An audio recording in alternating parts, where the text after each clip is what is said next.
Thanks. And as they head back, I'll invite you to please rise, and if you would, open those pew Bibles. We're looking at Luke 17. I believe that's somewhere right around page 852. And you're going to need those Bibles in just a little bit again as well. Luke 17, beginning with verse 5. The apostle said to the Lord, "Increase our faith." The Lord replied, "If you had faith the size of a mustard seed, you could say to this mulberry tree, 'Be uprooted and planted in the sea,' and it would obey you. Who among you would say to your slave who's just come in from plowing or tending sheep in the field, 'Come here at once and take your place at the table'? Would you not rather say to him, 'Prepare supper for me, put on your apron and serve me while I eat and drink. Later you may eat and drink'? Do you thank the slave for doing what was commanded? So you also, when you've done all that you were ordered to do, say, 'We are worthless slaves. We've done only what we ought to have done.'" Friends, this is the gospel of the Lord. I invite you to please be seated, but like I said, keep those Bibles handy. Why don't you maybe even open back up to Habakkuk, if you would. It was our first lesson today. We're going to take a look at that scripture reading again, so go ahead and open those. Because what I'd really like for you to do is first, chapter 1, if you would take a look at those first 4 verses. And the question I want to ask you is, what is the prophet saying? All right? Take some time, read through them, and figure out, how would you summarize the prophet's message, all right? Take just a couple minutes, and then we'll reconvene and we'll hear what you came up with, all right? So, ready, go.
I heard some murmuring, so I hope there's some good answers. Anik had great answers. So, all right.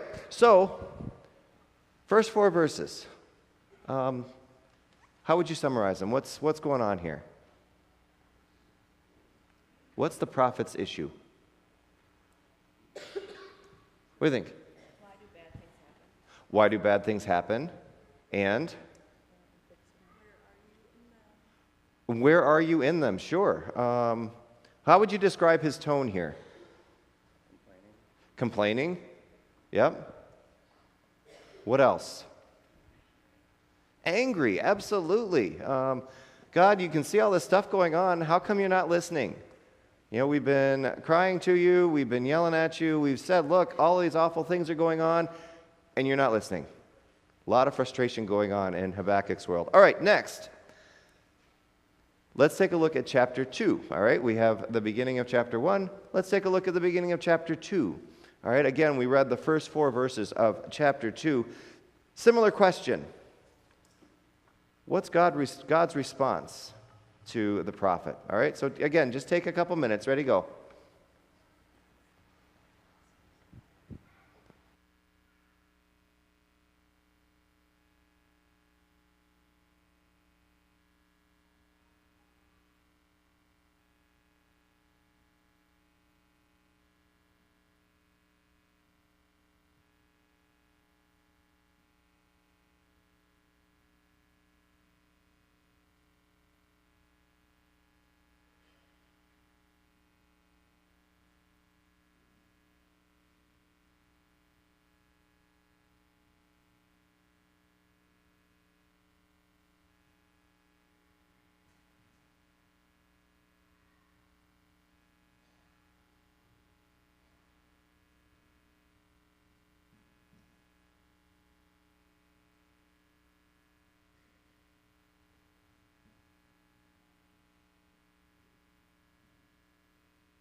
So, how does God respond? We got, Habakkuk says, all right, well, I'm going to go wait on the fence. And we have God's response. What does God say? Is he going to swoop in and fix it right now? No, what's he say? Be patient. Don't worry, I've got a plan. Wait for it. Now, if you're the prophet, how do you feel about that?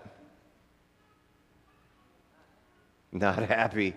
No, what happens when we have an expectation or a hope from God, and kind of the response we seem to be getting is, nah, not right now. Wait for it. How do we feel about that? Uneasy is a great word. Frustrated, most certainly. Maybe a little bit angry sometimes. Certainly there's some fear in there too, right? I think that's probably what's going on in the first 4 verses as well, is this sort of ongoing fear that, God, all of this stuff is happening. The world seems to be falling apart, and you're not doing anything. Where have you been? That's what we're going to be talking a little bit more about today. We're going to be talking about sometimes the fear, the frustration, but maybe even the hope that can come in those times where we have a sense that our hopes, dreams, and plans for God are not necessarily lining up with God's plans, hopes, dreams, and visions for the world. There's a part of that feels like it's just not fair. There's a part of us that really wants God to do something. We're right back to the reason that I really don't like The Wizard of Oz. Some of you remember this. I get so frustrated because Glenda waits until the very end to say, oh, Dorothy, by the way, you could have gotten out of here the whole time. You had everything you needed. All you had to do was click your heels together. And you get so angry with her, at least I do. And you say, it's just not fair. Why would you hold out on her like that? And we say the same thing to God. It's not fair, God, that you have the capacity to do anything that you need to do to fix the world and all of its injustice. But God, you're not, or you don't.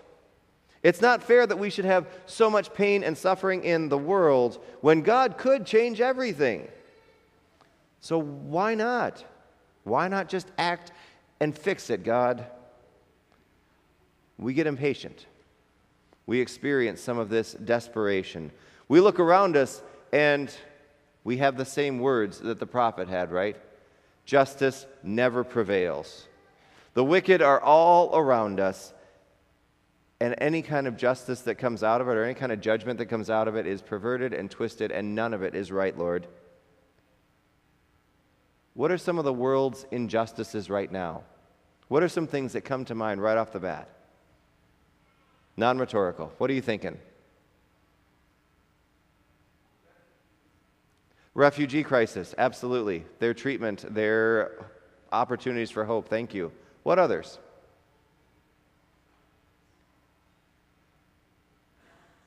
I'm sorry? Violence. Lots of places, right? All kinds. In our schools, we have ongoing issues with bullying and unfair treatment of kids. We have issues of racial inequality and injustice. We have gender inequality and injustice. We have basic questions about civil rights and what those are and how we should apply them. Wouldn't it be great if God would just swoop in and fix those things? Wouldn't it be fantastic if, for example, God took the meager provisions for, say, a small African village and pulled off one of those fishes and loaves things so that everyone had more than enough? Wouldn't it be great if in some places where we do have unrest and violence and we have people constantly at war with one another, if we could just get a glimpse of that promise about the lions and the lambs lying down together? What if God started doing something to move us towards solutions that we could see? I wonder how we'd feel about it. But I think frequently we watch the news and we feel like that hope is distant. We do comfort ourselves. We say, but you know, God has done some stuff before. God has raised up leaders, so there's hope that we might see another one.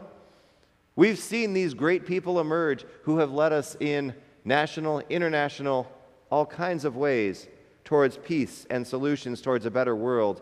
They become our superheroes of justice. They become supreme examples of what could be. But then we remind ourselves we could never be like those people. They are too good. They're way out of our reach.